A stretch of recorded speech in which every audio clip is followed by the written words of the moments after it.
before we used to go one-on-one and then add 66 and 2/3%.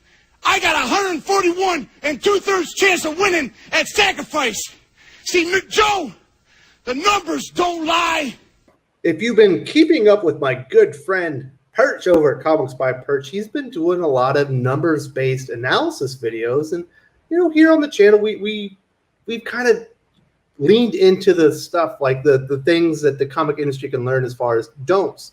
You probably shouldn't be rebooting titles. You shouldn't be constantly changing your artists. Nonstop events lead to a lot of diminishing returns. And we've seen a sliding scale of those things that used to pop numbers don't quite do it anymore. Now, with all the work that he's done on numbers, there's certainly some things that Perch has gleaned over the course of time about the things that do work that the industry can learn about, and we do want to talk about that here today. Obviously, with me is El Percherito himself, the Payoff Comics. Perch, how you doing? I'm doing great. Thanks for having me on, and love this topic. What can we learn that can help us do better? Absolutely. It's not just for Marvel, DC. This is for the smaller publishers, people maybe over at working on Kickstarter, doing crowdfunding. Even the smaller publishers and digital stuff like that. A lot of people can probably learn the lessons from what the big two have been doing wrong, or what if they've been doing right. That's what we're going to be talking about here. Now, there have been a few titles that have bucked the trend, maybe had that upward progression that we don't always see. Like one of the big ones would be Sean Gordon Murphy's Batman the White Knight. I know you've highlighted a few of them. Like, what are some of the things that are there any constants in the series that level off and maybe don't see the decreases, or even the ones that really do great and have increases over time? Well, one of the biggest things you see over and over, and it's almost to a fault, is that when you have a consistent creative team, writer, artist, it always behaves better. It always performs better. And in many cases, depending on the gimmicks you're using for that first issue, how many double ships or overships or variant covers or other things you're doing, you'll usually get a fall from issue 1 to issue 2. But if you have a consistent artist, of course, you see it with White Knight, you see it with Walking Dead, you see it with Saga, then you almost always see the title either flatten quickly and not continue to drop, or build back up again. People like consistency. You see it with the Immortal Hulk. When you have Joe Bennett on the book and the art is, it's well advertised that he's on the book, you see a very clear stability to the numbers. Same thing with Marco Cicchetto. Daredevil's lower, but that just keeping a consistent creative team makes a huge, huge difference. Yeah, it's interesting. I remember when Doomsday Clock was coming out, we were seeing enormous delays. In some words, it was supposed to come out, it was supposed to be a monthly book, and then it was like a bi-monthly, then it was like a quarterly book. Yeah. But the numbers, it was still a sales juggernaut. I do believe that a lot of that had to do with not only Jeff John's name being on the title, but Gary Frank's name being right up there with him the entire time. And, yes. Not sit there being like, what, let's get a fill-in artist for this one issue and get Gary, back on track. If he was the reason that there were delays, they didn't do that. And I think it was better to eat the delays than to lower the quality of the art or change it.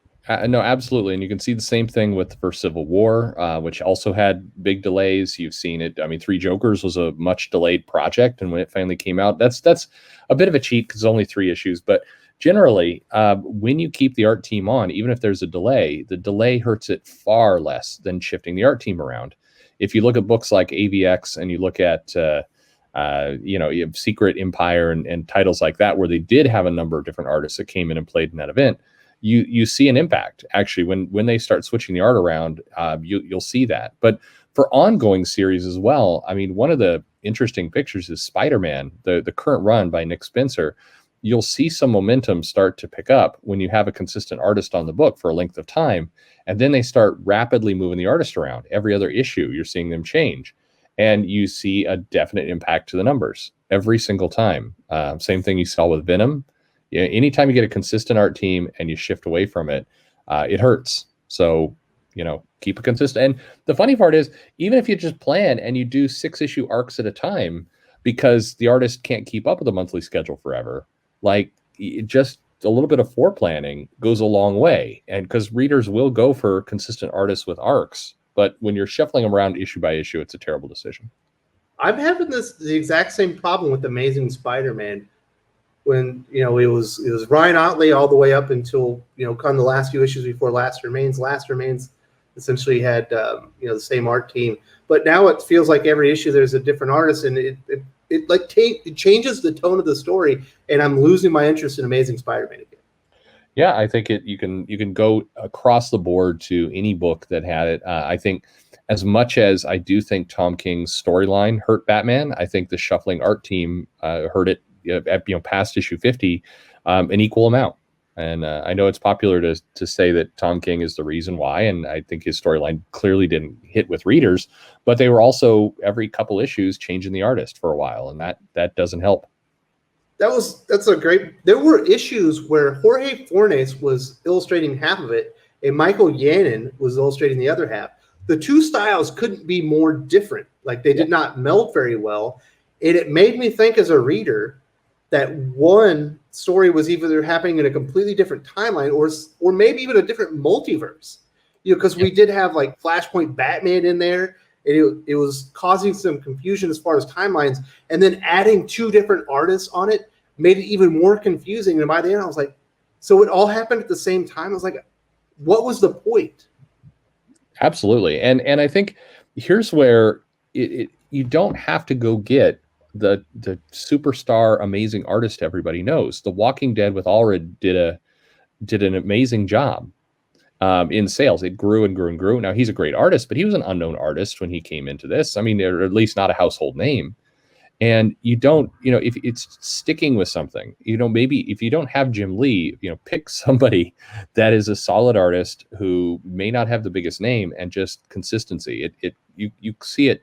I can run 100 different numbers for 100 different books, and you will see consistently the same lesson being learned. People like consistency, clearly. Yeah, same thing happened kind of within Spawn. I remember, obviously they've had so many superstar artists that have spawned out of that series. Obviously Todd McFarlane, you went Greg Capullo, you had Tony Daniel, they had some other great artists. I remember when Sean Alexander came on, a lot of people were disappointed. They didn't feel his art met the standard or even felt in line with the series. But he stayed on there for such a long time. But by the end, the sales had doubled or even tripled during his time there. Yeah, absolutely. It is. It's out. Anyway, it's just funny. But funny part about this is, I think you could go up to any comic fan, they will tell you this. This isn't a big secret. It's very obvious. But right now, the publishers, I think, really want to either resist that advice, or they want to diminish it, or maybe it's still a hangover of, the artist isn't important, it's the writer kind of mentality. Yeah, 7 Fallout. It's bad advice. You see it in the sales, and I think that's probably the number one factor. And there's a couple others, but that's probably the biggest one. Consistent art team, consistent creative team, both writer and artist, but just keep a consistent team. All right. So what are the couple other ones? So I think the thing that you've seen now consistently, and this is more of a recent development, is the desire to do, when you're going to do an anniversary issue or a special issue, it needs to map to something that actually makes sense to a reader. An issue 50 and issue 100 makes sense. When you're injecting these random kind of double-sized anniversary special issues, you make up a special number in order to get people to do sales. What you see is that there's a definite drop-off following that book. I think that what you can take from it as you look at different series is that when the anniversary issue seems natural, it's building the story, people stick with it, the sales remain level. When you're inserting these kind of weird fake anniversary issues, people take it as a jumping off point, because you do see a definite drop after these issues. Usually you see a rise for the anniversary issue, but the drop is faster than its normal rate, which means after people bought it, they opted out ongoing. And I think this is something that you're seeing a lot out of DC and Marvel lately, more DC actually in recent years, but this gimmick of, hey, let's just jump a couple people into this issue that weren't there and create this kind of fictional thing. It causes attrition to happen faster. It speeds it up. Well, I have an example of what you're talking about. It is Marvel, it's not DC, but Immortal Hulk 25 couldn't have been more tonally different, just as far as the storytelling. Obviously, they went from a body horror kind of story into like the cosmos. They changed artists, and by the time I was done reading it, and it's not a bad comic book, but it does not fit into that Immortal Hulk narrative that he was working with. I haven't gone back since. Yeah. Yeah, you need to be careful with what you're doing there. And I think the temptation is you see a title that is maybe dropping a little bit or has a slow rate of decline. And so like, well, the way we're going to inject some interest into it, an old marketing trick, we're going to make a kind of fake anniversary issue. We're going to double size it. We're going to raise the price. We're going to throw a bunch of variants of it, and people are going to come in. It's going to sell big. And it does. It jumps up 40%. But after that, you look at the 5 issues after that, everything just starts dropping faster. And so it's not worth it. The gains you made quickly eliminated by how quickly you're losing on an ongoing basis. And as we see, and it goes to your earlier point, you see the same thing with reboots, with relaunches. Every time you relaunch, it tends to fall back down quicker than it did before. And so you're just accelerating your rate of decline. But this is about positive things that people can do. So I mean, the clear lesson here is just, definitely do anniversary issues. Just use them sparingly. Use them when they truly are anniversary issues. Don't try and invent some fictional thing in order to bump some sales. And then make sure that your anniversary issue is as much a continuation as an ending. So The Walking Dead, again, did this very effectively, where they put out an anniversary issue, but they put in subplots and they put in the hook for the next issue. The issue 100, some of the introductions of Negan and these other characters, they were clearly designed to keep people coming back. It wasn't a very special, anthology book that basically allowed people to say, I'm done. That's a easy thing to do. Is just have a little bit more restraint. The other thing that I think matters quite a bit is I found that when titles are clear about what they are, when you can summarize what is going to go on either in this comic or in this arc for readers, people tend to respond much better. Marvel in particular has gotten in this habit of having the solicitation be very, very random. Like, some things are going to happen in this comic. You won't believe what, and that's it. And retailers tend to get very cautious about that. The message it sends to people who are ordering the comics are, maybe the writer or the editor, whoever it is, didn't know what was going to be in this comic. It hasn't been written or planned yet, or nobody knows. So they just put in the most generic text possible to kind of get this thing out. And, we want to be cautious. It's probably not a special issue.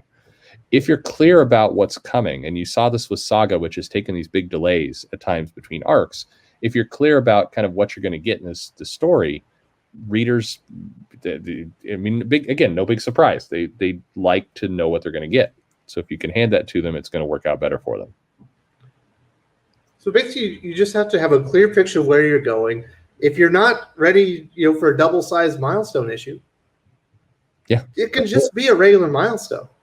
Yeah, it absolutely can. You can't force things in there because it feels off. It's sad that a lot of this advice comes down to just run your comic like a business and don't be an idiot. I mean, it's really all this stuff, hands down. The interesting thing about running all these numbers is there's not shocking surprises that are coming out of it. It's common sense. The stuff that is coming out of it is really the shock is, why aren't people doing this now? Because it's, keep a consistent creative team. Who could have ever guessed? Don't create, fake anniversary issues that are going to piss off your fan base. Describe your comic in an effective way. I mean, this shouldn't be rocket science, but if the comics that follow that do much better. And there's a lot of weird descriptions out there. And I think everybody they don't want to talk about their comic. Yeah. They want to talk about the comic that you like, that they hope that this reminds you of. So it's like, oh, this is Lord of the Rings meets RoboCop. You're like, yeah. It's a weird description. Why don't you actually tell me what the comic book is about, and give me some credit for being able to determine if I want to read it or not. Yeah, well, I mean, exactly. And when your pitch of this is Lord of the Rings meets RoboCop, and it's a solicitation for like the Fantastic Four, you're going, what? Wait a minute, what are you talking about? All these things I think can generally be corrected with minimal effort. I would argue that a lot of the publishers would save money by not hopping artists around so much. I think providing a consistent plan and clear, thing they can tell that their staff and their readers would save them money. I think writing solicitations that are not stupid may take a little bit of my extra time, but not by much. Just, find somebody who can do an elevator pitch for a comic.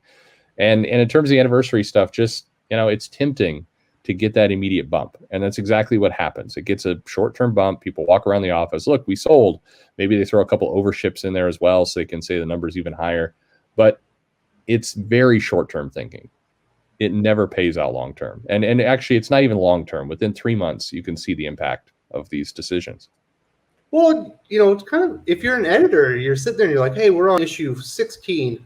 The series is doing remarkably well or just well. You get with the writer, you're like, hey, what's the plan for 25? Do you still have something big planned here? You've been leading up with this. Is that where you're going to pay it off? Like, you can plan these things out. Sure. Move a few things around, and then you get your payoff and your big milestone.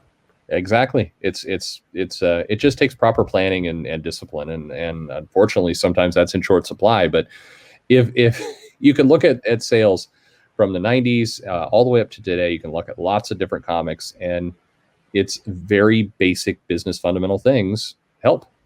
You put Jim Lee on Hush for Batman with Jeff Loeb, and you say, it's 12 issues, and it's going to be a storyline that has a beginning, middle, and an end, and it sells well. And yeah, of course, Jim Lee is a big draw for that, but also it was you marketed it as what it was, and people bought in. It's again, it's not rocket science. Yeah, plus honestly, like some of the byproducts is you're going to have more cohesive creative teams that know what they're doing together. Yeah. And they're just going to work together better. And the product is just going to be better over time because they know what each other are doing. It's the relationship you have now with Cates and Stegman that they clearly have a degree of comfort in working with each other. And so good results come out from the two of them, and it sells. But I'll bet you this, and we should do this as a future video and bring some people in. Maybe this is something for a Saturday morning, is look at the solicitations for May, and everybody, pick 10 comics, and everybody can guess at what they think the sales are going to be like. Make your prediction, and then we'll play it out 60 days later. The funny thing is, if you just sit down and think for a minute about where the title's at and what it's doing and who's on it and everything else, you can almost predict these sales months in advance with almost complete accuracy. And I'll bet you could. I'll bet almost all the listeners here could. This stuff's not surprising. I mean, when you hear that, Excalibur and X Factor are struggling in some sales right now, in unit sales, who's surprised by that? These things all are very, very obvious when you think about it. Well, I do appreciate you coming on here and talking about maybe some of the positives that we can glean, and the industry can glean from what the work that you've been doing. Obviously, you're not going to stop doing the comic sales analysis. I think we're going to keep doing some more stuff together, and hopefully we can talk about these numbers, because I love digging into stuff like this myself. Yeah, I would like to do. We definitely need to start like a weekly show, just kind of reviewing what's out there. The funny part for me is I'm going to continue doing the numbers, but they're less and less interesting because they're all the same. It's the same lessons over and over. The same lessons, yeah. The most happy one again was Walking Dead. It was very nice to see that nice trend. But again, they were doing a lot of things right, so maybe the industry should try and copy that. If you enjoyed this video, please give it a like. I would appreciate it very much. It helps us attract more views for the channel. Subscribe for future commentary, comic book news, and reviews.